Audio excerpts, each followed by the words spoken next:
our last Star Trek film about 4 years ago, we were fortunate to have a wonderful reaction from around the world.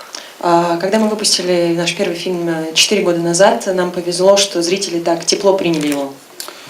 But when we started talking about doing a new film, my fellow producers and I really didn't want to take the success of that film for granted.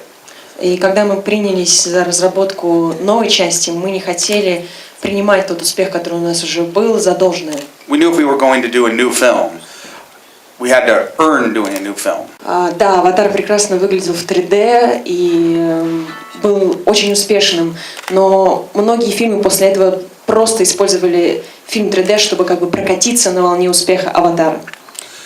How often would we see advertisements that would just say, "We filmed our movie using 3D cameras just like Avatar, therefore our 3D is great too." Как часто мы видели все эти рекламные кампании, когда создатели фильма заявляли: мы сняли наш фильм в 3D, как и «Аватар», поэтому наш фильм хорош. And as we all discovered, more often than not, that turned out not to be true. И как оказалось, как мы это все видим, это довольно часто не так. So we decided if we were going to do something for Star Trek, we wanted to make it special. И мы решили, что если мы будем использовать этот формат для нашего фильма, то он должен быть особенным. Which is why nothing you're going to see today is in 3D. Поэтому сегодня ничего не будет в 3D. Because it turns out the process that hold on, it's still coming. Подождите, все еще будет в 3D. It turns out that the process is significantly that we chose to do is significantly more laborious and precise than we ever imagined. То, как мы решили делать наш фильм в 3D, он занимает гораздо больше времени и требует гораздо большего вложения сил. We're literally going shot by shot and frame by frame, pushing things further than they've ever been pushed. Мы работаем кадр за кадром и таким образом продвигаем сам формат 3D вперед. Our stereographer, the guy who's in charge of doing 3D, we regularly have these conversations. He says, "You can't go further than this. Nobody goes further than this." And we're like, "Go further, go further." Наш специалист по 3D очень часто говорит нам: все, это предел, дальше ничего нельзя сделать. И мы говорим ему: сделай больше, иди вперед, пробуй что-то еще. So when the movie comes out in a few months, we will have it in IMAX, we will have it in 3D, hopefully like nothing you've seen before. But today you'll be watching it in 2D.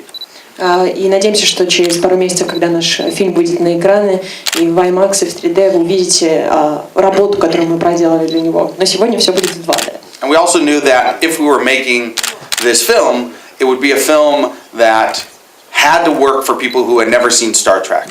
Также мы осознавали, что мы должны создать фильм, который бы воздействовал, работал, понравился людям, даже тем, которые никогда не видели Стартрек. They had to be able to just walk into the theater, sit down, and completely understand what's going on, learn to love the characters instantly, and be thrown into the world with no knowledge of anything before.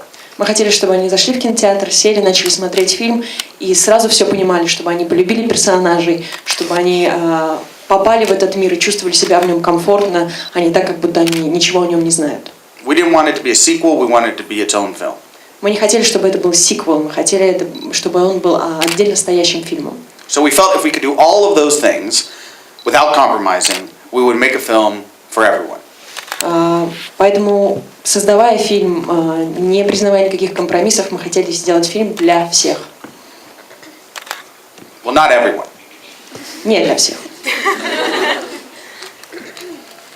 We realized that there was a group of filmgoers who had been forever overlooked with regards to Star Trek. Мы осознали, что существует группа зрителей, которые постоянно забывали, если говорить именно о Стартреке. We knew above all else, we had to make a Star Trek film for people who did not like Star Trek. Мы понимали, что мы должны создать фильм для людей, которые не любят Стартрек. Star Trek's always been a very polarizing franchise. Even in the United States, there are two kinds of people. There used to be, I should say. There were those who liked Star Trek, and those who thought that people who liked Star Trek were insane. Фильм «Стартрек» всегда был, скажем так, двояким. Он всегда имел две аудитории. Тех, кто обожает «Стартрек», и тех, кто думает, что те, кто обожает «Стартрек», сумасшедшие. I say that because I was one of the latter. Я это говорю, потому что я принадлежал ко второй группе. I tried to like Star Trek. I had friends who liked it. I had teachers who liked it. I had business associates who liked it. I even had a girlfriend who liked it. I did not understand. У меня были друзья, которые любили Стартрек, девушка, мои коллеги, продюсеры. Я пытался понять, но я не мог. I would try. I would see them and, you know, I'd watch some of the TV series. I actually saw a film or two that I actually did like, but I didn't, as a whole, I didn't really understand it. Я пытался понять, я смотрел телевизионный сериал, я смотрел некоторые фильмы, я пытался стать частью мира Стартрека, но никак не получалось. Who are all these people? How do they know each other? What in the world are they talking about? There's a lot of aliens walking around.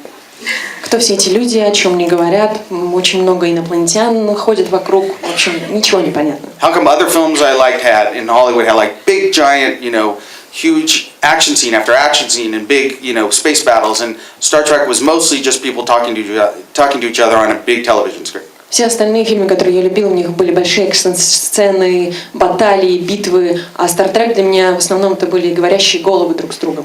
So when we decided that we were going to go do Star Trek, I realized I was the perfect producer for Star Trek.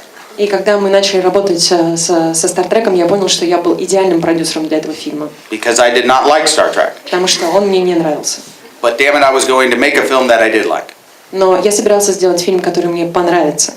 So I quickly was thrown into the world of Star Trek and started learning a lot about it. Поэтому я ворвался в мир Стартрека и начал изучать его. Here's what I learned. Gene Roddenberry, the man who created Star Trek, was a genius. И вот что я узнал. Джин Родденберри, тот, кто создал Стартрек, был гением. He made a film about us, about all of Earth getting together, and all of our problems, all of our differences, all of our wars had all gone away. Он создал историю о нас, о тех, кто собирается вместе, преодолевая все наши различия, проблемы и разногласия. And we're all working together to survive. И мы все работаем вместе для того, чтобы выжить. What's better than that? Что же может быть лучше этого? It's not about faraway planets or distant aliens. It's about humans, about us, about Earthlings. Это не история не о какой-то далекой планете или инопланетянах. Это история о нас, тех, кто живет здесь. Where we have to combine forces to explore and to protect and to fight and to love everything that is out there. И это история о тех, кто должен объединиться для того, чтобы бороться с тем, что может прийти извне. So then I start wondering, well, how is it that I didn't get that before? Like, why was I not a Star Trek fan? И я не понимал, как же я не видел это зерно до этого, почему я не любил Стартрек. And what I realized was that for years, the old studio regimes, many different executives, always made Star Trek films for a very small segment of the population. They were the people who did love Star Trek films. Я понял, что все люди, которые делали Стартрек до этого, делали его для очень маленькой группы, для фанатов Стартрек. They did not make them for me. Они не делали эти фильмы для меня. They never spent the money on it. So none of the resources were available to make Star Trek films the same way other Hollywood films were able to be made. Не было достаточно средств для того, чтобы вложиться в Стартрек настолько, насколько вкладываются в другие голливудские проекты. Not to say that Gene Roddenberry and all the writers that followed him, let alone all the craftsmen and artists and the production designers and cameramen and visual effects operators, all these people were brilliant, particularly because they had to make these films with limited resources and limited funds.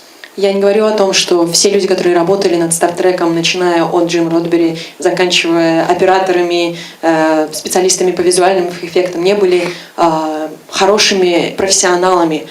Они работали над фильмом, пытались сделать его хорошим с маленьким бюджетом. So we said, if we're going to do a new Star Trek film, we need more money, and we're going to put up all that on the screen. И когда мы начали работать над Стартреком, мы сказали, нам нужно больше денег, и тогда мы вложим их все в то, что будет происходить на экране. Unfortunately for Paramount Picture, for us, for all of us, Paramount Pictures went beyond our expectations and supported it not only financially but also creatively, allowing us to do anything we wanted to do. И, к счастью, для нас и для вас Paramount Pictures пошли даже дальше, чем мы думали, они пойдут. Они позволили нам свободу не только денежную, но и креативную, позволили нам воплощать те идеи, которые мы хотели воплотить.